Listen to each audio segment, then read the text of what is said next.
دۆخی حکوومەت و حکومڕانی لە هەرێم بە جۆرێک شکستی هێناوە سەرمایەدارە خێرخوازەکان دەستگەرمترن لە نۆژەنکردنەوە و جێبەجێکردنی پرۆژە خزمەتگوزاریەکان. سەید محەممەد لەو سەرمایەدارانەیە لە سنووری ئیدارەی ڕاپەڕین و لە ماوەی قەیرانی داراییدا 25 پرۆژەی لەسەر ئەرکی خۆی ئەنجامداوە و کارەکانی بوونە تەمایی پێزانینی خەڵک و بەرپرسە ئیداریەکانی سنوورەکە. خۆشبەختانە بەڕێز بنەماڵی سەید ئەحمەد کە هەم کاک سەید محەممەد و کاک سەید حەمەدەمین و کاک سەید خالید لە ماوەی ئەو چەند ساڵەدا کۆمەڵک پرۆژەی گرنگیان لە سنوورەکەدا ئەنجامداوە لە بوارە ڕێگاوبان دروستکردنی بینای خوێندن و لۆژەنکردنەوەی کۆمەڵک بینای خوێندنی تر و لە کاتی ئێستادا کار لە پرۆژەیەکدا دەکەن کە سەر لە نوێ دروستکردنەوەی هۆڵی نەشتەرگەری لە نەخۆشخانەی گشتی ڕانیەکە بەڕاستی لە ساڵانی ڕابردوو گرفتی زۆری بۆ نەخۆشخانەکەەوە بۆ هاوڵاتیان لە سنوورەکەدا دروستکرد بوو بۆی بەدڵنیایی ئەو پرۆژانی کە بەڕێزیان ئەنجامیان داوە کاریگەری زۆری هەبووە لەسەر باری خزمەتگوزاری ئاوادانکردنەوەی سنوورەکە. بیناکەمان تقریبان دەگەڕێتەوە بۆ ساڵی هەشتاکان لێرەوە بەس بەحەقەت ئەم ساڵ زۆر بەدەست خۆشیوە ینی کاک سەید ئەمین کە ئەو ئەرکی گرتە ئەسۆی خۆی نزیکی تا ئێستا نزیکی 30 دەفتەرێکی سرف کردووە بۆ بینە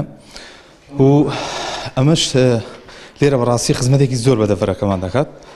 و بەلایەن تەندروستیشەوە بە شێوەیەکی گشتی. چی پێویست دەکات چ زەرورە بیکەن چاوتان لەوەی نەبێت چەند تەکلیف دەکات. ئەو سەرمایەدارە ڕای دەگەێنێت ئامانجمان لە جێبەجێکردنی ئەو پرۆژانە خزمەتکردنی هاوڵاتیانی سنوورەکەیە و دەژڵێت کارەکانمان بە هەمانگی لەگەڵ ئیدارەی ناوچەکە دەکەین و ئەو پرۆژانەی دەڤەرەکە پێویستی پێبێت دەیخینە ئەستۆی خۆمان. زیاتر لە 25 پرۆژەمان کردووە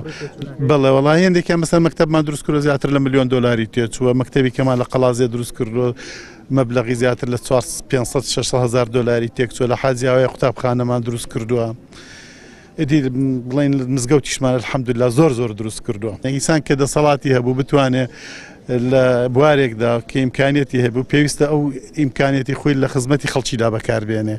و ئەو خەڵکەش پێویستی بەو یارمەتی هەیە پێویستە بە هەموو لایەکمان ئێمە حکوومەت دەست بخەینە ناو دەستیەک ئایا قوتابخانە چاکەین نەخۆشخانە چاکەین یا جادە دروستکەین یا مزگەوت دروستکەین لەو جیانی کە پێویست بێ گوند بێ مەسەلەن مزگەوتی لێ نەبێ پێویستە مزگەوت دروستکەین لەو جیانی کە قوتابخانەکان دروست نەکراون